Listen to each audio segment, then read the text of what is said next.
Hello viewers, welcome back to my channel ভাই বোন cooking house. আমি আজকে আপনাদের সামনে হাজির হয়েছি কড়াইশুঁটির পরোটার রেসিপি নিয়ে। আশা করছি রেসিপিটা আপনাদের সবার ভালো লাগবে, তাহলে শুরু থেকে শেষ পর্যন্ত রেসিপিটা দেখতে থাকুন। রেসিপিটা তৈরি করার জন্য আমি এখানে নিয়ে নিচ্ছি 1 কাপ পরিমাণ আটা, দিয়ে দিচ্ছি পরিমাণ মতো লবণ আর 1 টেবিল চামচ পরিমাণ সাদা তেল। সব কিছু একত্রে আমি মিশিয়ে নিচ্ছি। এবার আমি অল্প অল্প করে পানি দিয়ে একটি সফট খামির তৈরি করে নিচ্ছি। খামিরটা খুব বেশি শক্ত হবে না, এটা একটি সফট খামির হবে। এবার আমি এটা রেস্টে রেখে দিচ্ছি 20 মিনিটের জন্য। এর মধ্যে আমি পুরটা রেডি করার জন্য এখানে নিয়ে নিচ্ছি আমি পরিমাণ মতো তেল আর দিয়ে দিচ্ছি হাফ চা চামচ পরিমাণ জিরে। আর আমি 1 কাপ পরিমাণ কড়াইশুঁটি বেটে রেখেছি, মানে ব্লেন্ড করে রেখেছি, সঙ্গে 2টো কাঁচামরিচও দিয়েছিলাম।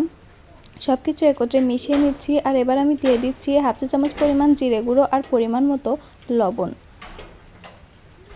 সব কিছু একত্রে মিডিয়াম টু লো আঁচে এভাবে করে তৈরি করে নিচ্ছি। পুরটা রেডি করা হয়ে গেছে। এবার আমি লেচি কেটে নিচ্ছি। 1 কাপ আটায় আমি 4টি পরোটা তৈরি করে নেব।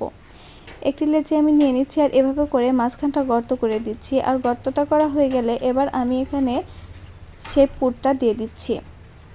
পুরটা দিয়ে খুব ভালোভাবে মুখটা সিল করে দিতে হবে। আমার রেসিপিটা যদি আপনাদের ভালো লাগে লাইক, কমেন্ট এবং শেয়ার করবেন। আর যারা আমার চ্যানেলটাতে নতুন, আমার চ্যানেলটা সাবস্ক্রাইব করে পাশে থাকা বেল বাটনটি বাজিয়ে দেবেন, এতে করে আমার ভিডিও নোটিফিকেশান সবার আগে আপনি পাবেন। এবার অল্প একটু আটা ছিটিয়ে হালকা হাতে এটা আমি বেলে নিচ্ছি। বেলে নেওয়া হয়ে গেছে। এবার আমি এটা ভাজতে চলে যাচ্ছি চুলায়। এটা ভাজার জন্য একটি প্যানে আমি এই পরোটাটা দিয়ে দিচ্ছি আর তেল ছাড়া দুপাশটা ভালোভাবে সেঁকে নিচ্ছি।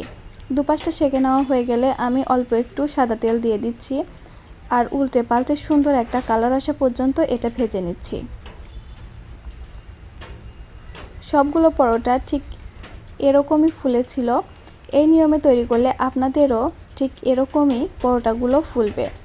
এরকম একটা সুন্দর কালার চলে এলে আমি এটা নামিয়ে নিচ্ছি আর সবগুলো পরোটা আমি একইভাবে ভেজে নিচ্ছি। তাহলে তৈরি হয়ে গেল ভীষণ মজার কড়াইশুঁটির পরোটা। আপনারা দেখে বুঝতেই পারছেন এটা ঠিক কতটা ফুলকো হয়েছে। আজ তাহলে এ পর্যন্ত। আপনারা সবাই সুস্থ থাকবেন, ভালো থাকবেন আর আমার জন্য অনেক অনেক দোয়া করবেন। আল্লাহ হাফেজ।